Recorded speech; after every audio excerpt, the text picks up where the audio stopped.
بنقابل ناس كتير قوي يفضلوا يسالونا الستات دي عايزه ايه. محدش فاهم دماغ الستات. يا ترى الستات عايزه ايه؟ ايه الاحتياج اللي الست بتحتاجه والراجل للاسف ما بيلبيهوش؟ تبقى نقمة عليه ومتضايقه وزعلانه، ويبدا الموضوع يتحول لصراع، لا هو عارف يفهمها ولا هي فاهمه هو المفروض يتعامل معاها ازاي. هنتكلم في حلقه النهارده عن ايه الغلطه اللي الراجل بيعملها، وللاسف ست بتزعل وبتحس ان هو ملباش احتياجاتها وتتضايق منه، وفي الاخر نوصل السيركل المغلقه بتاعت يا ترى الستات عايزه ايه. هقول لكم النهارده في الحلقه يا ترى الستات محتاجه ايه وعايزين ايه.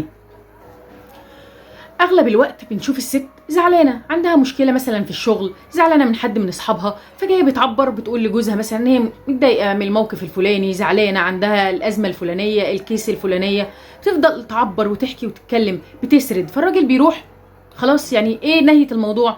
طيب الشغل مضايقك، سيب الشغل. طيب انت عندك صاحبتك، اقطعي علاقتك بصاحبتك. فدايما تلاقي الراجل بيقدم لها حلول.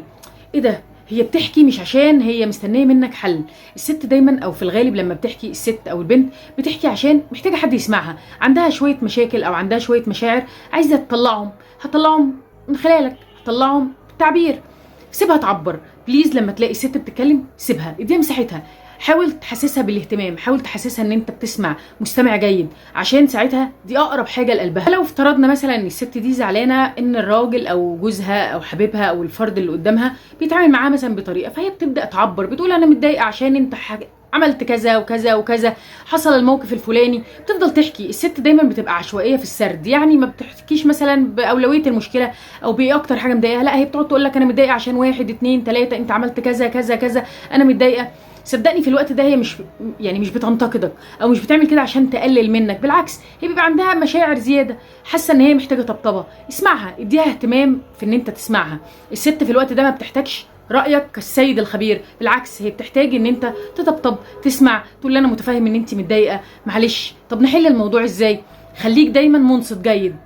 فلازم نبقى مركزين جدا ان دماغ الست غير دماغ الراجل في حل المشكله او في اسلوب حل المشكله. يعني هنلاقي ان الست دايما بتهتم، بتتكلم عن المشكله وبتقول مشاعرها وبتعبر بطريقه غير طريقه الراجل في التعبير. الست لما بتحكي المشكله بتبقى عايزاك تسمع، تقول لك اسمعني، اسمع، ما تقدمش اي حلول، اسمعها للاخر، اسمعها وخلي بالك ان انت تركز في كلامها كويس قوي، عشان هي بتاخد بالها الحد ده هو منصت فعلا وبيسمع ومستمع جيد، ولا مجرد ان هو سايبها بتتكلم وبتهري زي ما بيتقال والكلام بيطلع من هنا بيعدي على الودن التانيه.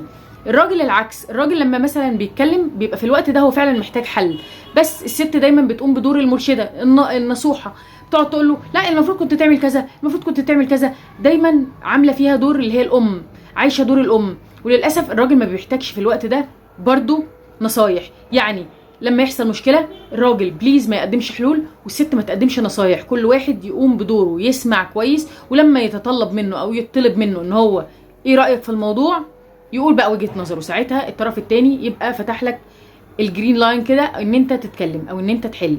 هنتكلم عن الحاجات اللي بتخصنا وبعدين ما نجيش نندم ونعيط ونقول هي الستات عايزه ايه، يا ترى ايه الغلطه اللي احنا ممكن نعملها ونخلينا نخسر بعض. نتكلم في الحلقات الجايه عن كل حاجه بتخصنا. اكتبوا لي في الكومنتات وانا بقرا كل كومنتاتكم. هكون معاكم نسرين العمري.